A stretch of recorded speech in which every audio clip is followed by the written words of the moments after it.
Andrew Legg's Lola is an Irish and British production shot during lockdown using 1930s cameras equipment to give it an almost documentary feel. The opening title set the scene that we're about to experience in 2021, a cache of film reels discovered in Sussex of a broadcast believed to be from 1941.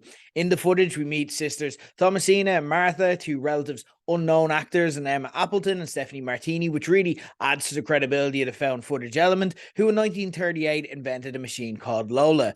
Lola is able to read electromagnetic waves, so they're able to tap into video and radio footage from any time period, including the future. Initially, they used this to get a jump on the likes of David Bowie, Bob Dylan, and the Kinks, as any young women in their 20s would if they got the opportunity, while also supplementing their lifestyle by betting on horse races they, of course, already know the results of. However, you'll note the time period, and soon they realize that they can use Lola's predictive powers for the betterment of mankind by supporting the war effort, at first anonymously. This, of course, begins to set into motion a butterfly effect of unintended consequences, and the film explores the cause and effect that would happen of fundamentally changing history, whether by merely singing a pop song from the future or by saving thousands of lives. In short, it's a found footage movie about an alternative history of World War II with an almost multiversal quality, trying to squeeze into just 79 minutes, filmed on a very low budget. So there's a lot going on here. And you know what? It's brilliant. Legg's use of 1930s Newman Sinclair wind-up cameras that makes you feel as if you're following a repurposed documentary that is what it says it is. Appleton and Martini have a magnetic chemistry, and their believable given the circumstances modern take on 1940s life gives Lola a constant vibrance and energy and the likability.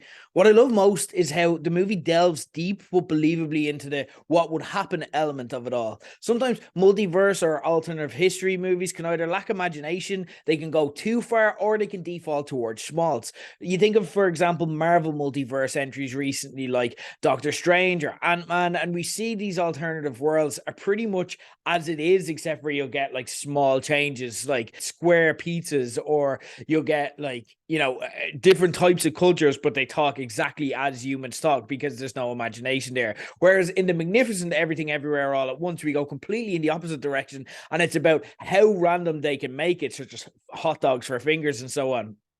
Then you think of, say, a Tarantino who recently altered historical events with the likes of Once Upon a Time in Hollywood, or more presciently, in this case, Inglourious Basterds, where it's altered so the bad guy gets their comeuppance in the end, so you get that cathartic feeling at the end of it.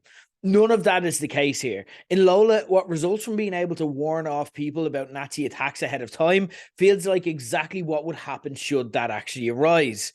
If it needs to take a twist or it needs to get bleak at times, it isn't afraid to do so, and that's exactly where it goes. That all ties together the feeling of credibility and authenticity to back up the found footage concept.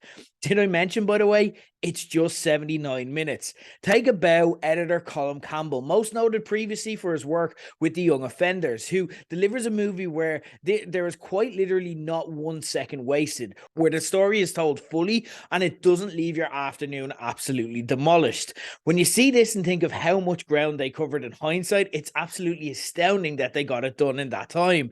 This is a real treat, particularly for the likes of myself, who will get stressed sometimes about how to squeeze in the many movies I need to see every weekend.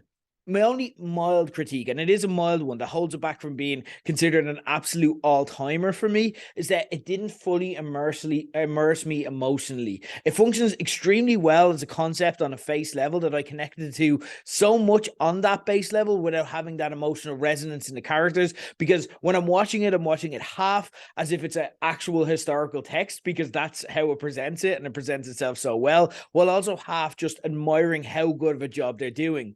But if I'm saying that this is the only reason this isn't one of my favorite movies ever, you've probably done an excellent job, and I really, really have here. This was such a surprise and an absolute treat. Make it your business to see Lola as soon as possible.